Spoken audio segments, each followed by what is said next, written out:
Kayaknya saya nggak bisa share screen ya karena di disable oleh host. Izin dokter, sudah kami enable dok, apakah sudah bisa dokter? Oke, baik.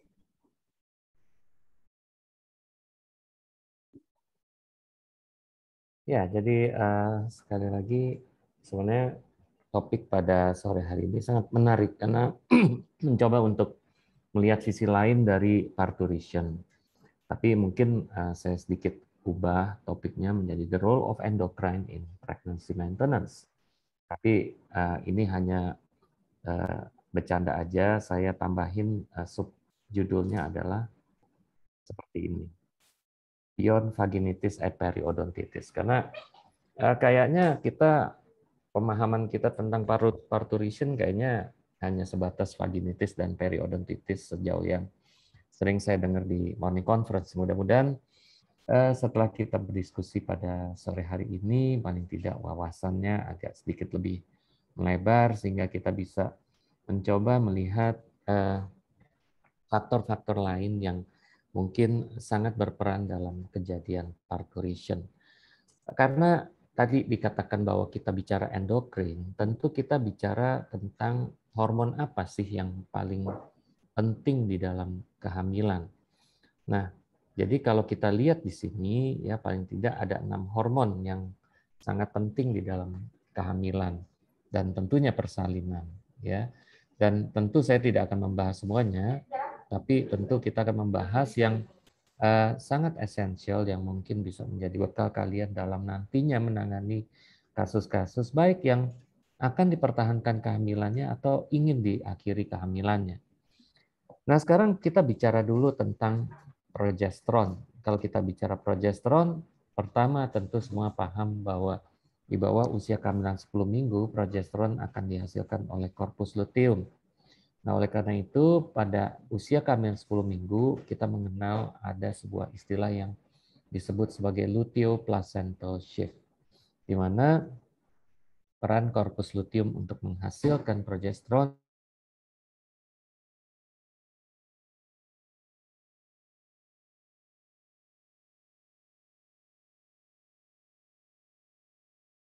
tentu dibutuhkan sumber produksi progesteron selain dari plasenta. Nah, dari mana asal produksi progesteron di dalam kehamilan setelah corpus luteum? Artinya dia berasal dari plasenta. Nah, kita harus melihat kembali bahwa di dalam kehamilan kita selalu harus memiliki konsep ada 3 kompartemen di sana. Ya, apapun yang mau kita bicarakan, mau itu ada problem obstetrik, medical atau apapun, selalu kita bicara 3 kompartemen ini. Yang pertama adalah kompartemen ibu, yang kedua adalah kompartemen plasenta, dan yang ketiga adalah kompartemen janin. Nah, kalau kita bicara steroidogenesis, saya tidak akan terlalu banyak mengulas tentang steroidogenesis, saya hanya sedikit reminding saja bahwa kalau kita bicara hormon steroid, artinya kita berbicara hormon yang basisnya adalah berasal dari kolesterol. Artinya basisnya adalah lemak. Nah, kalau kita bicara steroidogenesis, kita start dari bahan bakunya yaitu kolesterol, lalu kemudian dari kolesterol akan dipotong beberapa rantai atom karbon. Saya tidak akan terlalu detail, tapi the next yang akan terbentuk adalah progesteron. Nah, progesteron ini sebenarnya memiliki 3 cabang ya. Artinya setelah terbentuk progesteron maka dia bisa dibentuk menjadi kortisol, dia bisa dibentuk menjadi aldosteron, atau dia bisa dibentuk menjadi androgen. Nah, ini istimewanya progesteron. Jadi progesteron merupakan precursor untuk kortisol, aldosteron, dan androgen. Nah, androgen ini kemudian bisa diubah pada akhirnya menjadi estrogen. Nah, jadi ini yang kita sebut sebagai alur dari steroidogenesis atau dikenal juga sebagai steroidogenic pathway.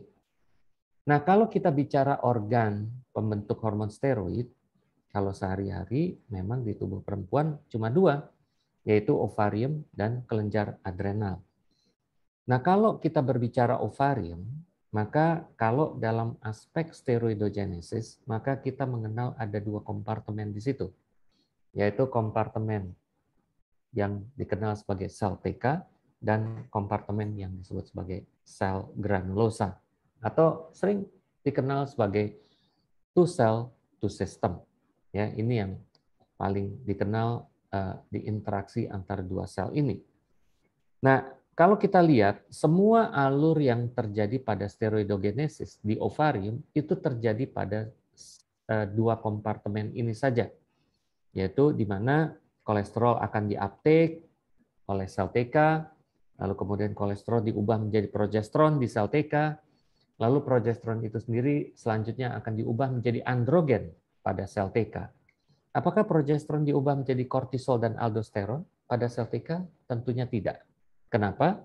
Karena pada sel TK tidak ada enzim yang dapat mengubah progesteron menjadi kortisol maupun aldosteron.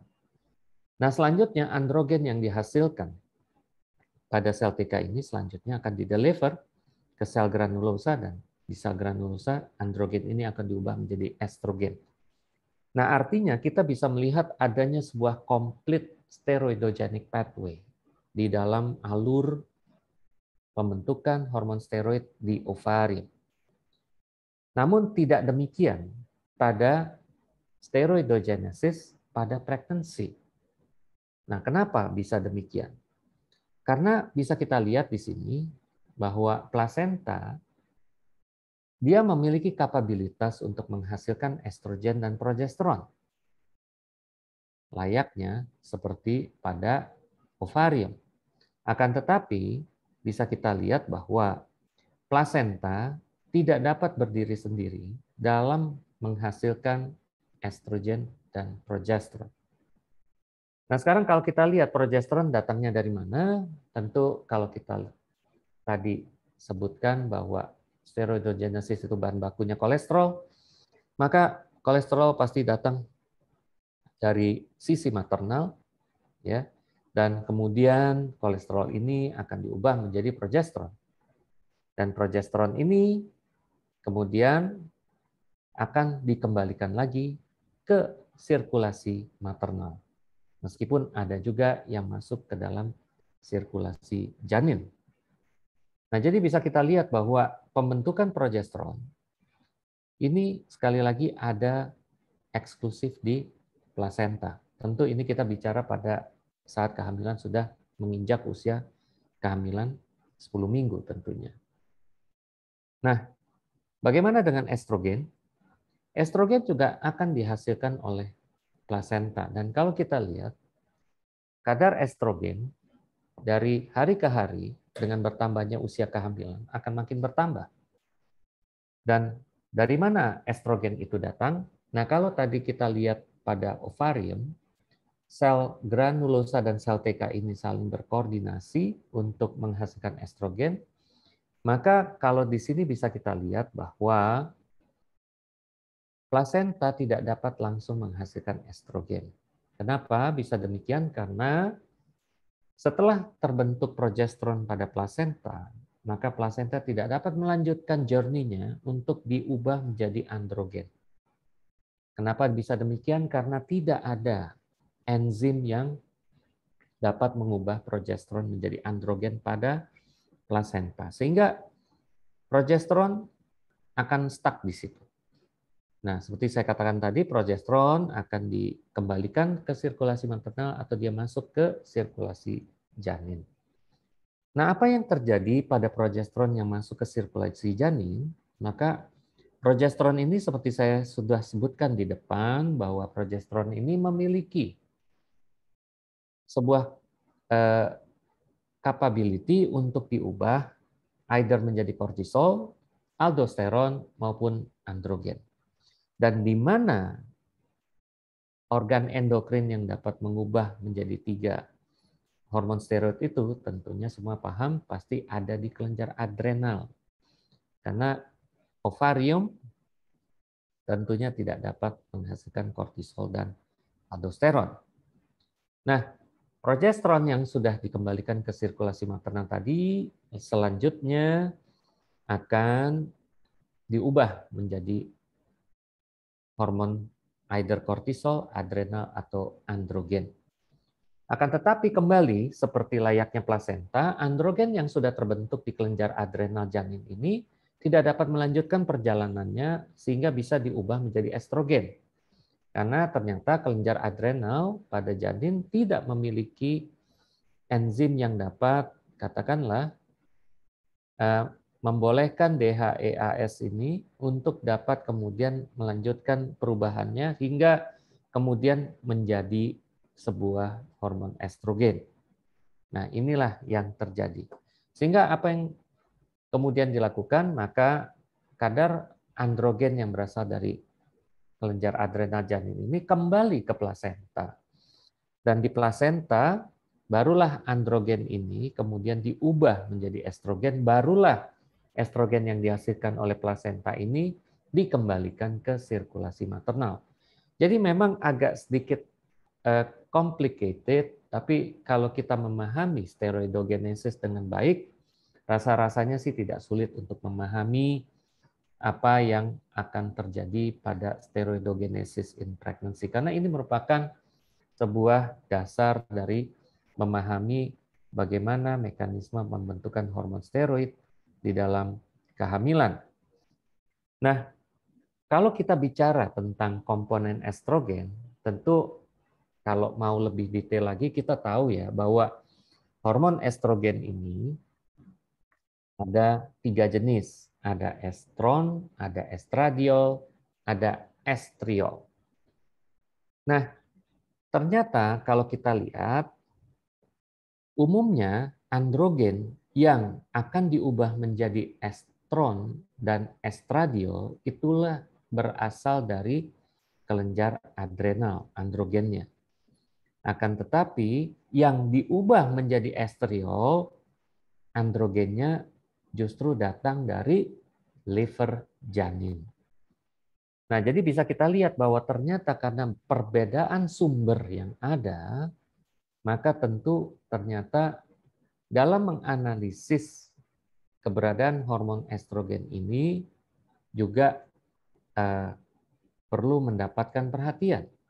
Karena kita bisa melihat bahwa ternyata dari kadar jumlah estrogen yang ada, kalau kita pecah-pecah menjadi estron, estradiol, dan estriol, ternyata bentuk estrogen yang dominan di dalam kehamilan itu adalah estriol.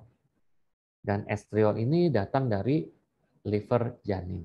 Sehingga tidak jarang memang ada beberapa penyakit atau kondisi kelainan tertentu yang menggunakan estriol sebagai salah satu markanya. Saya tidak akan membahas ini tentunya, tapi hanya sedikit katakanlah memberikan insight bahwa estrogen yang dihasilkan di dalam kehamilan itu basically datang dari janin.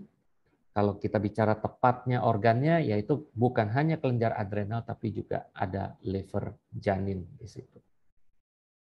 Nah, bagaimana kalau kita bicara tentang di luar dari hormon estrogen dan progesteron? Karena kita tahu steroidogenesis ini juga selain hormon steroid seperti estrogen dan progesteron, ternyata kita kenal juga ada kortisol dan adrenal. Nah, kita semua tahu bahwa kortisol dan adrenal ini hanya bisa terbentuk apabila ada sebuah rangsangan dari hipotalamus, yaitu kortikotropin releasing hormone. Meskipun kita semua tahu juga bahwa plasenta sendiri juga akan menghasilkan kortikotropin releasing hormone. Nah, kalau kita lihat di sini, ya ternyata kadar CRH ya sangat menentukan ternyata kapan terjadinya persalinan. Dan kalau kita lihat dalam grafik ini, tampak dengan sangat jelas bahwa peningkatan kadar CRH yang tinggi di dalam kehamilan ternyata dapat meramalkan kemungkinan terjadinya persalinan. Jadi kalau dia meningkatnya sangat cepat, maka tentunya ini menjadi sebuah penanda bahwa kemungkinan akan terjadi sebuah proses persalinan. Nah, CRH ini sekali lagi sumbernya tentu bisa datang dari sisi maternal, bisa datang dari sisi fetal, dan bisa datang dari sisi plasenta. Tapi kalau kita bicara tentang faktor stres, tentu kita bicara stres yang ada pada sisi maternal atau stres yang ada pada sisi fetal. Nah, jadi dari hal ini saya ingin mengajak Presiden juga mengembangkan wawasan terkait dengan bagaimana mekanisme interaksi antara hormon yang nantinya berujung pada inisiasi dari proses persalinan. Nah, kalau kita lihat gambaran interaksi hormon yang ada di dalam kehamilan ini, tentunya dengan sangat jelas kita bisa melihat bahwa progesteron adalah merupakan hormon yang sangat dominan pada saat kehamilan itu berlangsung. Akan tetapi pada saat kehamilan akan berakhir, maka kita bisa lihat bahwa kortisol, estrogen, dan prostaglandin adalah merupakan hormon yang sangat dominan. Jadi kalau kita melihat secara general dalam grafik ini, kita bicara bahwa artinya kehamilan ini akan lebih banyak bergantung survivalnya pada progesteron. Dan sebaliknya, proses persalinan tentunya sangat bergantung kepada adanya peningkatan kadar estradiol, prostaglandin, dan kortisol. Nah, jadi artinya dari graf ini sebenarnya kita sudah bisa mempelajari ya kira-kira apa saja yang sebenarnya berperan dalam mempertahankan kehamilan dan faktor apa yang paling berperan dalam menginisiasi proses persalinan. Nah, jadi artinya kita rasanya sepakat ya bahwa progesteron ini adalah hormon yang sangat penting dalam pregnancy maintenance. Ya, jadi tentu dalam hal ini saya ingin mengajak kalian untuk mencoba memahami progesteron lebih baik lagi. Nah, bagaimana progesteron bisa katakanlah bisa mempertahankan sebuah kehamilan? Ya, jadi kalau saya tanya jarang yang bisa menjawab lebih dari membuat relaksasi kontraksi uterus. Ya, jarang sekali. Tapi bisa kita lihat di sini ternyata fungsi progesteron untuk mempertahankan kehamilan ada beberapa. Ya, pertama, memodulasi maternal immune system. Yang kedua baru yang sering kali dijawab kalau lagi ronde, yaitu relaksasi smooth muscle. Nah, jarang ada yang berbicara tentang improvement pada sirkulasi utero-plasenter. Jadi kalau kita bicara sirkulasi utero-plasenter, kita bicara sirkulasi antara maternal dengan plasenta. Ya, artinya kita bicara spiral artery tentunya. Nah, ternyata ada satu yang buat saya juga baru, yaitu menekan fetal inflammatory response. Nah, saya percaya bahwa apa yang terjadi di akhir dari sebuah kehamilan sedikit banyak pasti akan dikontribusi dari awal terjadinya kehamilan. Ya, jadi bisa kita lihat di sini bahwa sebelum terbentuk menjadi bayi, pada saat pasca terjadi fertilisasi, dia masih dalam bentuk blastosis, maka embrio ini setelah menjalani journey di dalam tuba falopii sekitar kurang lebih 5-6 hari, maka tibalah dia di uterine cavity dan tentunya dia berharap bahwa dia bisa mendarat dengan mulus di sebuah tempat yang tentunya harusnya sangat menyenangkan. Ya tentunya itu sangat-sangat alami ya, sangat-sangat dapat dipahami bahwa embrio pasti akan memilih tempat yang dianggap sangat nyaman. Nah, tempat itu tentu adalah kita bicara endometrium. Dan tentu kalau kita bicara endometrium, kita start dari fase luteal tentunya. Nah, dalam hal ini kita bisa melihat bahwa bagaimana pentingnya progesteron pasca ovulasi yang dihasilkan oleh korpus luteum untuk mempersiapkan lapisan endometrium untuk memfasilitasi terjadinya mekanisme nidasi dan kemudian implantasi. Nah, kegagalan tubuh untuk menghasilkan progesteron yang adekuat tentunya dapat memberikan sebuah konsekuensi dari kegagalan attachment hingga kegagalan invasion. Ya. Nah, saya hanya sedikit memberikan konsep karena waktu tentu tidak bisa terlampau detail menjelaskan tentang hal ini. Nah, tapi saya hanya ingin memperlihatkan apa yang terjadi pada permukaan endometrium apabila progesteron ini meningkat. Kita tahu progesteron akan mencapai puncaknya 7 hari pasca ovulasi yang kita kenal sebagai mid-luteal phase. Nah, apa yang terjadi pada permukaan endometrium sebelum mid-luteal phase dan setelah mid-luteal phase? Kita bisa lihat di sini gambaran permukaan endometrium yang diambil dengan menggunakan elektron mikroskop bahwa sebelum terjadi peak dari kadar progesteron, maka jelas sekali permukaan endometrium itu layaknya semak berduri, ya, dan itu kemudian akan diubah menjadi sebuah permukaan yang berbantal, beludru, ya, empuk, ya, sehingga tentu embrio kalau mendarat di sana tentu senang sekali, ya. Nah, akan tetapi kalau ternyata puncak progesteron ini sudah lewat dan dia sudah mulai turun lagi, nah mulailah kita bisa lihat terjadi perubahan kembali dari permukaan endometrium ini menjadi tidak welcome lagi kepada terhadap embrio. Jadi inilah yang kita kenal sebagai window of implantation. Jadi bisa kita lihat bahwa tidak seluruh waktu dari fase luteal itu reseptif terhadap embrio, tapi endometrium itu sangat pelit, dia hanya membuka window of implantation paling tidak sekitar 2 kali 24 jam, dan ini tentunya menjadi perhatian dari para ahli yang umumnya menangani kasus-kasus fertility.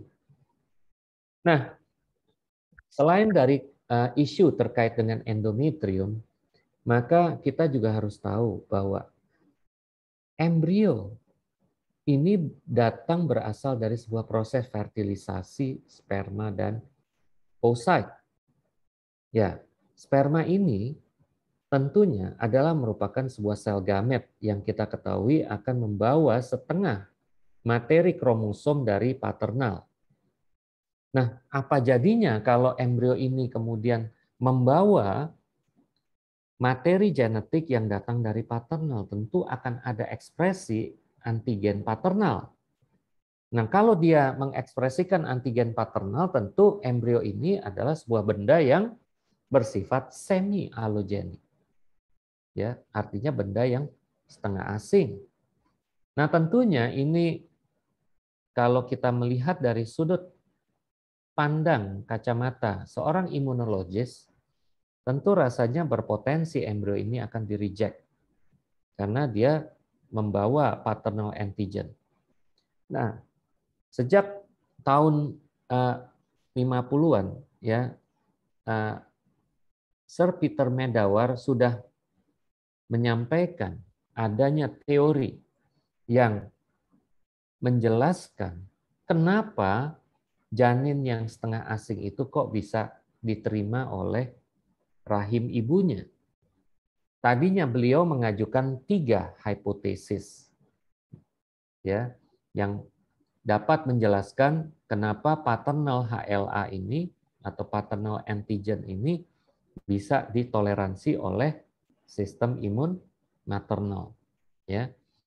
Nah, apa saja kira-kira hipotesisnya? Ini yang kita kenal sebagai Medawar paradox ya, di mana beliau menyampaikan hipotesis yang pertama, adanya barrier antara embrio dengan ibu. Ya, artinya embrio sama bagian dari ibu tuh sebenarnya tidak akan ketemu secara langsung, ya, tapi ada barriernya. Lalu yang kedua, beliau menghipotesis bahwa jangan-jangan antigen pada embrio itu begitu imaturnya sehingga tidak dapat dikenali oleh si ibu, sistem imun dari si ibu.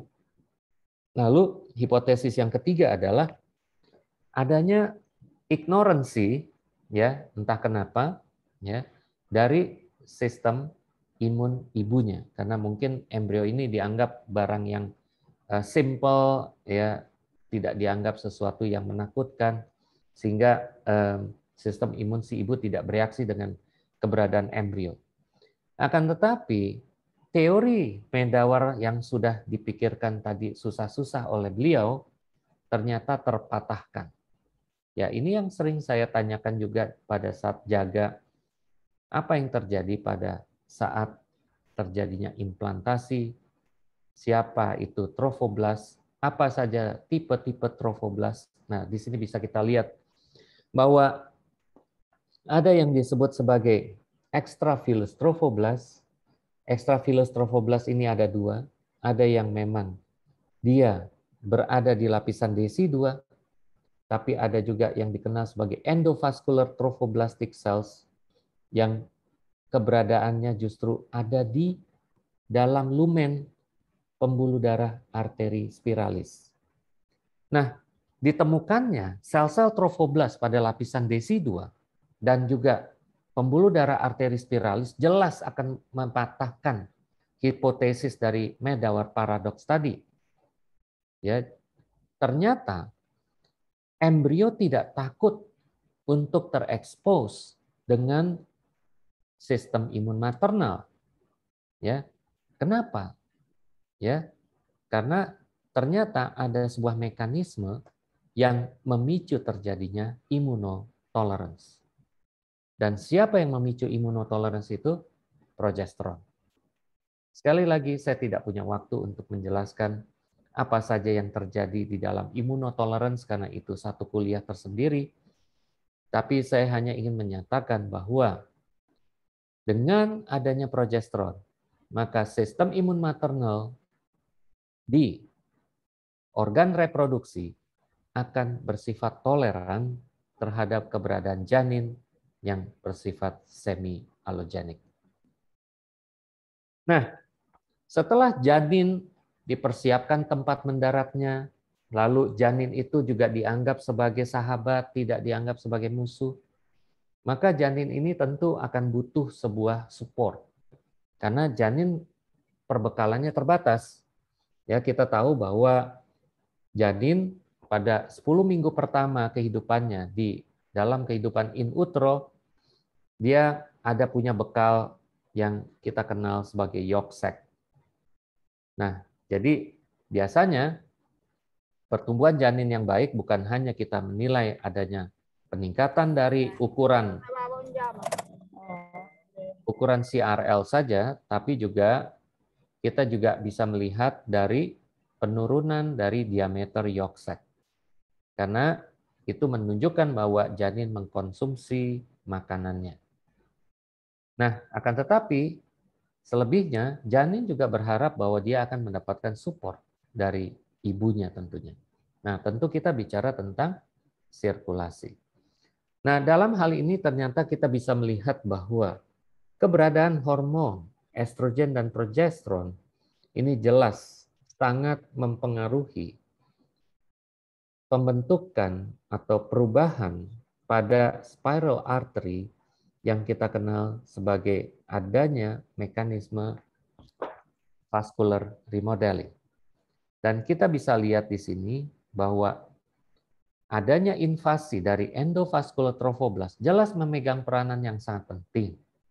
Dan kita bisa lihat bahwa adanya invasi dari endovascular trophoblast ternyata diregulasi oleh hormon progesteron dan juga estrogen. Nah, tidak cukup dengan itu. Estrogen ternyata juga membantu untuk memicu perbaikan sirkulasi dengan melepaskan vascular endothelial growth factor. Nah, interaksi yang sangat baik dari progesteron dan estrogen di dalam kehamilan inilah yang diharapkan dapat memperbaiki sistem supporting pada embrio melalui perbaikan aliran darah pada spiral arteri. Jadi kira-kira kesimpulannya seperti itu. Nah, setelah embrio ini udah dapat aliran darah yang baik, tentu dia akan berkembang. Nah, dengan berkembang tentu dia makin lama makin besar. Dengan dia makin besar, tentu dia butuh space. Nah, kita bicara tentang bagaimana struktur uterus, ya. Nah, dengan berkembangnya janin, maka ini tentu akan membuat rahim itu menjadi membesar. Dan dengan pembesaran ukuran rahim, maka akan terjadi peregangan pada miometrium. Saya masih ingat berulang kali di morning conference ditanyakan faktor risiko terjadinya persalinan preterm pada multiple pregnancy. Dan residen saya selalu hanya berhenti menjawab hanya sampai peregangan miometrium. Tapi setelah itu apa sih yang terjadi kalau miometriumnya teregang sehingga kemudian terjadi myometrial contraction? Saya terus terang sampai sekarang belum pernah mendengar ada yang menjawab sampai sejauh itu. Mudah-mudahan setelah ini saya besok mendengar di morning conference ada yang sudah menjawab lebih jauh dari peregangan miometrium. Karena dari sebuah jurnal yang ada, kita bisa melihat di sini bahwa peregangan miometrium ternyata menimbulkan sebuah efek yang akan memicu terjadinya inflamasi. Dan ini ditandai dengan adanya keluar beberapa sitokain, dan bisa kita lihat di sini, ya, salah satu sitokain yang dikeluarkan adalah interleukin 8. Interleukin 8 dikenal sebagai chemokines atau sebuah sitokain yang akan menginvite masuknya sel radang. Dan kita lihat di sini bahwa dengan adanya mechanical stretch, lepasnya sitokain, maka jelas akan terjadi infiltrasi dari sel radang ke rahim, terutama ke daerah miometrium. Apa yang terjadi? Apabila hal ini tidak diatasi dengan perimbangan hormon yang ada, ya, artinya progesteronnya tidak cukup kuat untuk menahan adanya perubahan ini, jelas ini akan berujung dengan myometrial activation. Jadi tentunya dalam hal ini kita memahami bahwa challenge yang terjadi pada kehamilan multiple jelas sangat tinggi karena dia meregang melewati dari batas yang normal karena dia membawa janin lebih dari satu. Nah, kalau unsur-unsur yang mencoba untuk menahan terjadinya aktivasi miometrium ini tidak terjadi, yaitu progesteron tidak cukup, maka selesai. Pasti ini akan terjadi myometrial activation. Nah, jadi sekali lagi, kenapa multiple pregnancy bisa terjadi banyak preterm labor? Jadi selain karena myometrial overstretch yang memicu terjadinya influx dari sel-sel radang, bisa saja terjadi karena janin ini lebih dari satu, maka resources yang ada mereka terima mungkin tidak terlampau sesuai dengan demand yang mereka miliki. Sehingga janin mulai terjadi stres dan mulai CRH akan keluar. Nah, interaksi antara janin yang stres dengan myometrial stretch inilah yang kemudian memicu terjadi preterm birth. Nah, ini yang maksud saya kita thinking beyond floor albus dan periodontitis. Jadi kita bisa melihat di sini ya bahwa bagaimana strategi kita dalam mempertahankan sebuah kehamilan, ya. Jadi kita harus melihat perimbangan. Kita tidak bisa menahan myometrial stretch ini. Tapi tentu yang harus kita pahami bagaimana kita menahan agar yang terjadi peradangannya ini tidak kemudian berakhir dengan myometrial activation. Nah, kita bicara tentu masalah endokrin di sini. Nah, senior kayak ini ya. Oke, intermezzo. Mungkin kuliahnya terlampau ini ya, terlampau funny. Baik, jadi bisa kita lihat dalam kehamilan preterm, setelah diteliti, kira-kira sel radang seperti apa yang masuk ke dalam rahim. Ternyata berbeda loh dengan sel-sel radang yang ada pada term pregnancy. Ya, kita bisa lihat di sini bahwa apabila terjadi preterm, maka tipe sel radang yang dominan yang masuk, yang influx ke dalam uterus, ya, ini adalah kebanyakan yang memiliki marka CD56.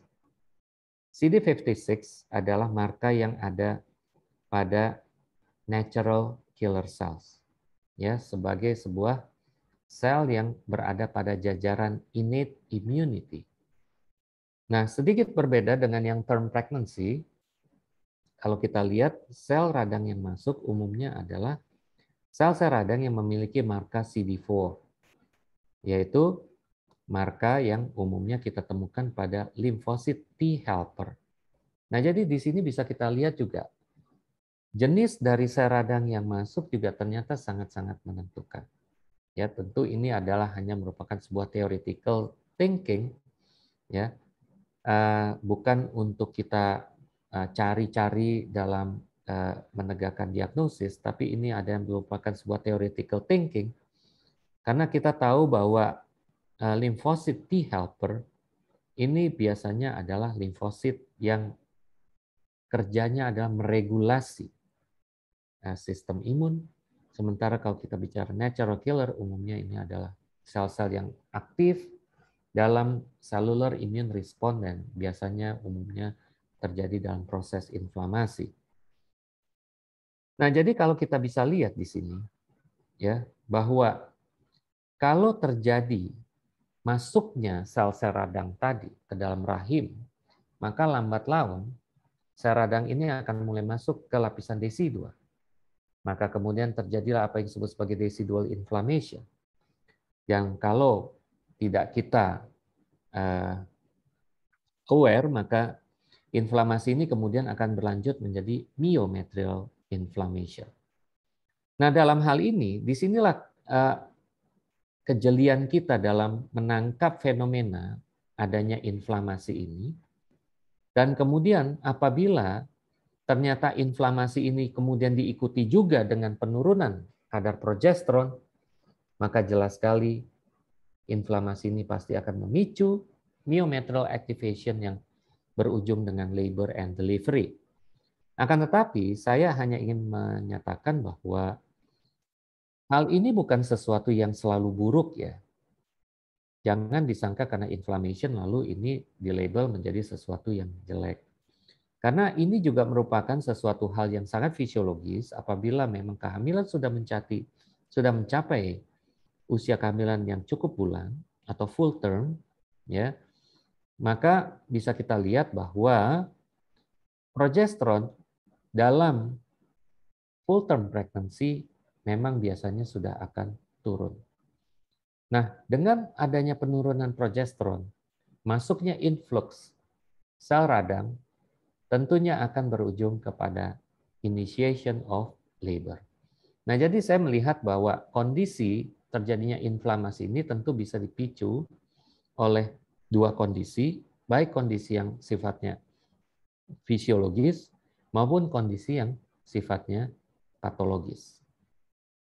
Nah, yang terakhir adalah tentu dari fetusnya sendiri. Ternyata fetus juga dapat mengalami inflamasi. Dan kita bisa lihat dari graf ini, ya, adanya peningkatan pro-inflammatory cytokine seperti IL-6 ternyata jelas dapat berujung kepada sebuah proses persalinan. Dan ini tentu sangat tidak kita inginkan. Ya, jadi memang kita tidak mudah untuk melihat ini, dan saya yakin para residen juga pasti sudah mengenal apa yang disebut sebagai fetal inflammatory response syndrome, ya. Jadi sekali lagi bahwa adanya fetal response inflamasi ini jelas juga memiliki peran pada kejadian persalinan. Nah, untuk diketahui bahwa ini adalah merupakan sebuah proses yang saling apa istilahnya berangkaian atau berantai. Karena awal dari inflamasi pada fetus dan maternal ini memang nantinya akan berujung pada placental inflammation. Dan ini yang kemudian nantinya akan berujung kepada aktivasi dari proses persalinan. Dan tentunya bisa kita lihat di sini bahwa jurnal ini memperlihatkan bahwa pemberian progesteron ternyata juga dapat menekan respon inflamasi yang terjadi pada level janin. Meskipun dikatakan bahwa ternyata mononuklear sel janin tidak memiliki directly reseptor progesteron. Jadi artinya progesteron ini kemungkinan mempengaruhi sel-sel radang pada janin itu tidak melalui jalur genomik. Jadi dia tidak melewati interaksi dengan progesteron reseptornya. Akan tetapi memang dikenal bahwa hormon steroid juga dapat memicu adanya biological activation melalui apa yang disebut sebagai jalur non-genomic. Nah, setelah kita tadi mengulas tentang hormon progesteron, tentu kita juga harus mengulas oponennya, yaitu hormon estrogen. Dan kita tahu bahwa suatu saat fetus yang ada in utero dalam kondisi di mana memang sudah tidak terpenuhinya lagi kebutuhannya, maka tentu dia harus melanjutkan kehidupannya di lingkungan ex utero. Dan tentunya dibutuhkan sebuah rangkaian proses yang harus memulai sebuah proses yang akan mengekspulsi janin ini keluar dari lingkungan rahimnya. Nah, disinilah peran estrogen bisa tampak terlihat karena bisa kita lihat dalam graf ini bahwa coba tolong kita lihat yang hijau ya, bahwa rasio progesteron dengan estriol itu jelas semakin menurun pada usia kehamilan yang bertambah. Artinya apa? Terjadi peningkatan kadar estriol di satu sisi dan penurunan kadar progesteron di satu sisi untuk menginisiasi sebuah proses persalinan. Nah, bagaimana memahami kenapa estrogen di akhir dari usia kehamilan itu ternyata semakin meningkat? Nah, ini jelas sudah ada beberapa residen yang bisa menjelaskannya dengan sangat baik, baik pada saat saya ronde ataupun pada saat case-based discussion, bahwa janin yang mengalami stres, maka dia akan melepaskan corticotropin releasing hormone, diikuti dengan lepasnya adrenocorticotropic hormone, dan ini tentu akan bekerja pada kelenjar adrenal janin tadi, dan tentu kalau kita kembali kepada steroidogenesis in pregnancy, maka janin bayi tadi pasti akan melepaskan androgen dalam bentuk DHEAS atau kepanjangannya adalah dehydroepiandrosterone sulfat. Nah, dehydroepiandrosterone sulfat ini kemudian dilepaskan gugus sulfatnya oleh enzim sulfatase, lalu DHEA ini akan diubah ya menjadi estrogen karena androgen dapat diubah menjadi estrogen di plasenta karena plasenta jelas memiliki enzim aromatase. Nah, sekarang kita bisa lihat di sini ya bahwa estrogen akan meningkat pastinya kalau janin ini stres in utero. Tapi kemudian kelanjutannya apa kalau estrogen ini meningkat dari plasenta? Nah, di sini bisa kita lihat bahwa estrogen jelas akan memicu produksi prostaglandin. Lalu estrogen jelas akan memicu terjadinya gap junction. Mari kita lihat apa yang terjadi pada prostaglandin. Nah, ternyata kalau ada estrogen, maka bisa kita lihat enzim fosfolipase di bawah pengaruh hormon estrogen ini akan aktif. Enzim fosfolipase ini akan mengubah fosfolipid menjadi asam arakidonat yang kemudian Dengan bantuan prostaglandin sintetase, maka asam arakidonat ini akan diubah baik menjadi prostaglandin E, prostaglandin F, atau prostaglandin D. Nah, inilah yang menjelaskan kenapa peningkatan kadar estrogen berasosiasi dengan pembentukan prostaglandin. Karena sama, saya selalu bertanya apabila ada yang sudah bisa mampu menjelaskan terkait dengan adanya peningkatan kadar estrogen di akhir masa kehamilan, lalu koneksinya apa dengan inisiasi persalinan? Nah, koneksinya adalah estrogen akan mengaktifkan enzim-enzim yang bertanggung jawab untuk menghasilkan prostaglandin tentunya. Nah, kita tahu prostaglandin ini reseptornya selalu available pada miometrium, dan tentu keberadaan prostaglandin ini pastinya akan memancing terjadinya kontraksi.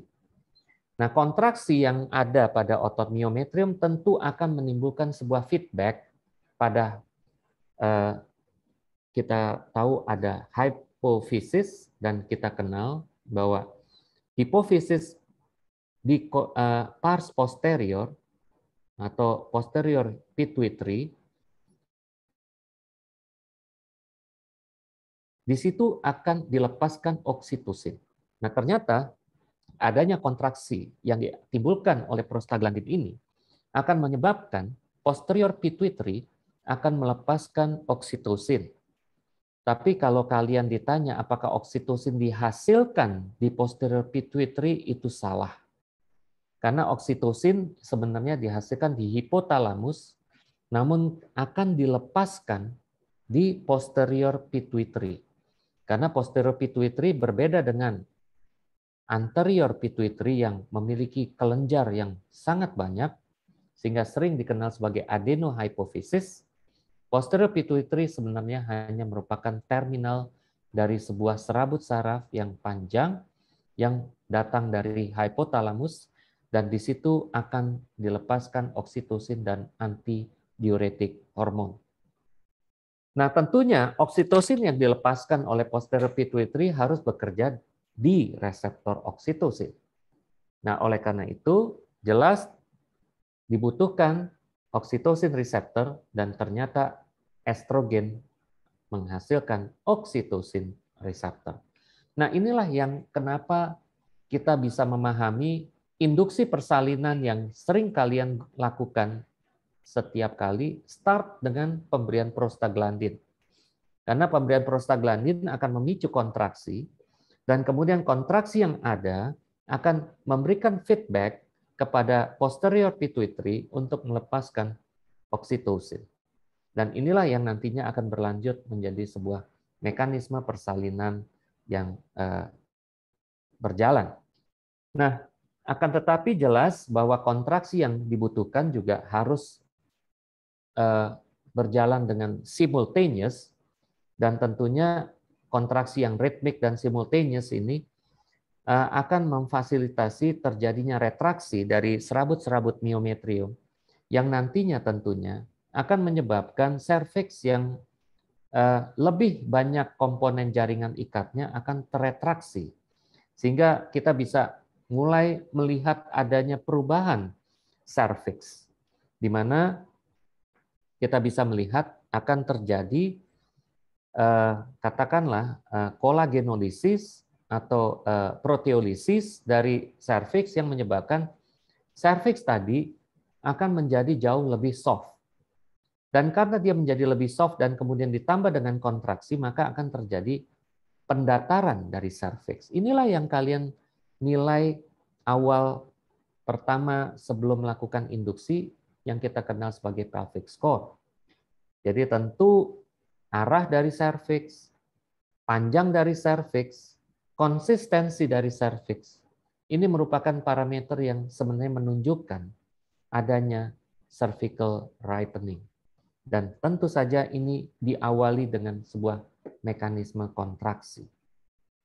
Nah, jadi bisa kita lihat sequence dari sebuah proses persalinan itu diawali tentunya dari sebuah contraction, lalu diikuti dengan cervical ripening, dan kemudian diakhiri dengan terjadinya membrane activation yang kita kenal sebagai water broke atau pecahnya amniotic membrane. Nah, jadi kalau kita bisa ambil kesimpulan, artinya parturition pasti terjadi karena adanya perubahan konstelasi keseimbangan antara estrogen dan progesteron.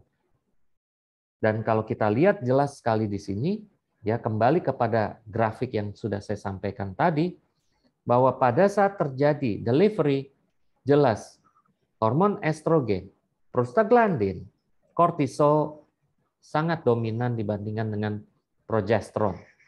Dan kalau kita lihat bagaimana efeknya terhadap kontraksi, karena kita akan lihat di sini bahwa progesteron apabila dia berikatan dengan progesteron reseptor B, maka dia akan memicu terjadinya relaksasi.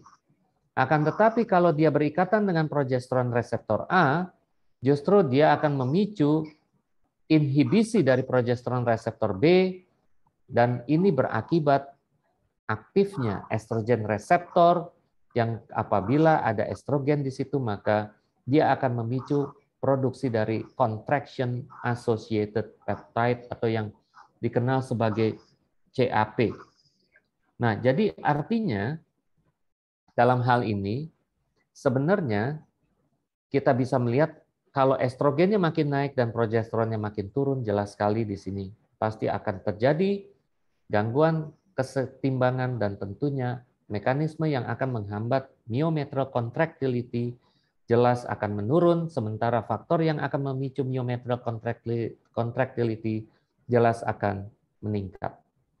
Jadi to make a long story short, jadi kalau kita bicara tentang the role of progesterone dari sejak awal trimester sampai akhir trimester, jelas sekali di awal dia akan meng-create sebuah reseptif endometrium, lalu maternal tolerance, adanya vascular remodeling dan angiogenesis, menenangkan smooth muscle, dan tentunya dia akan menekan reaksi inflamasi yang dapat dipicu salah satunya oleh karena adanya muscle stretch dari myometrium, dan respon inflamasi tadi juga akan ditekan bukan hanya pada kompartemen uterus tapi juga pada kompartemen janin itu sendiri.